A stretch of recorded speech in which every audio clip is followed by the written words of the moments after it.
how's it going everybody? It's Young here and welcome to a Zelda Breath of the Wild news update.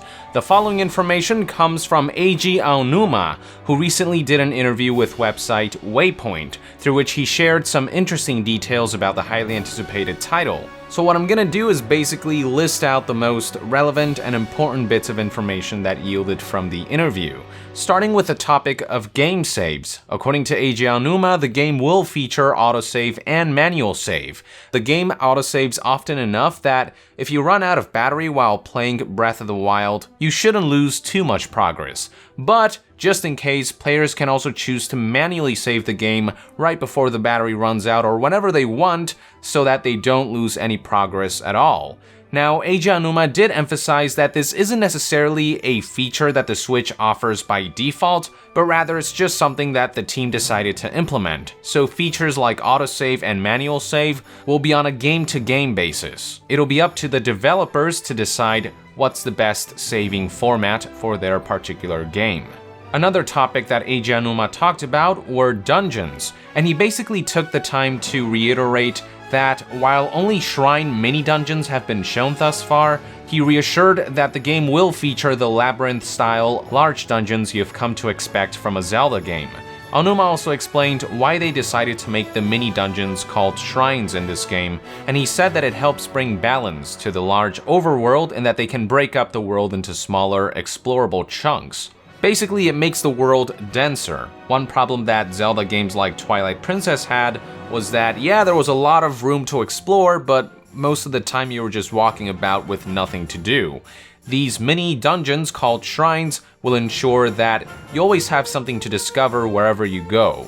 Speaking of the world, Aonuma said that Breath of the Wild is vast, and part of the reason why they went this route was because of the feedback they got from Skyward Sword. If you recall, Skyward Sword separated the world into separate areas that weren't seamlessly interconnected. So with Breath of the Wild, they wanted to make the entire world open and seamless, allowing players to explore areas in between the various regions along with the regions themselves. They really just went about making the most open-ended, most seamless Zelda game ever. Moving on, Eiji Aonuma talked a bit about voice acting. He said that it's actually something that the Zelda team has thought about implementing in past games, but they just couldn't.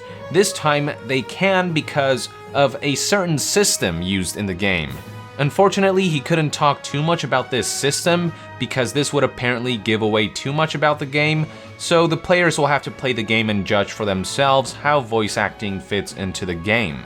Aonuma was also asked about the game's overall tone, to which he said that it's similar to Ocarina of Time in that it's an all-encompassing story, so there's a combination of humor, moving parts, dramatic parts, etc. He concluded by saying that Breath of the Wild overall isn't darker than previous Zelda titles. Now, one thing that many people are wondering about is where Breath of the Wild fits in the timeline, and when Aonuma was asked about that topic, all he hinted was that players should be able to work it out for themselves after they play the game. He particularly drew the interviewer's attention to the old woman's quote from the new trailer, which states, "The history of the royal family of Hyrule is also the history of the Calamity Ganon." Aonuma said there is food for thought there. So there you go, theorists, have at it. The topic then shifted to Nintendo's decision to make Breath of the Wild a cross-platform title, and according to Aonuma, they decided to bring it to the Switch back in spring of 2016. So it actually wasn't that long ago, and Aonuma did have concerns about how they could achieve this in such a short amount of time, but the process wasn't as difficult as they originally anticipated, with the process going quite smoothly overall. Aonuma also emphasized that the Wii U and Switch versions are exactly the same game. There's nothing missing on the Wii U version or on the Switch version. He did note, however, that the loading times on Switch are quicker on Switch, noting that those who play the game in handheld mode will be particularly happy about this. Last but not least, the last question that he was asked was if he feels as though Breath of the Wild is the ultimate, most complete Zelda game yet, to which Aonuma replied that he does truly feel as though this is the ultimate and most complete Zelda game they could have made, right now. Who knows what the future holds? Now, on the topic of DLC, Aonuma simply stated that he has nothing to announce at this time, so we might be seeing additional Breath of the Wild content down the line. So it's not a yes, but it's not a no either. Alright, so that about concludes all the information that yielded from Waypoint's interview, and thus concludes this news update. Thank you for tuning in. Let us know in the comments below what you think about some of the things that Aonuma had to say about Zelda Breath of the Wild. And to be further updated on all things Nintendo Switch and Zelda, stay tuned right here on Young Yeah. I'll see you guys next time. Young out!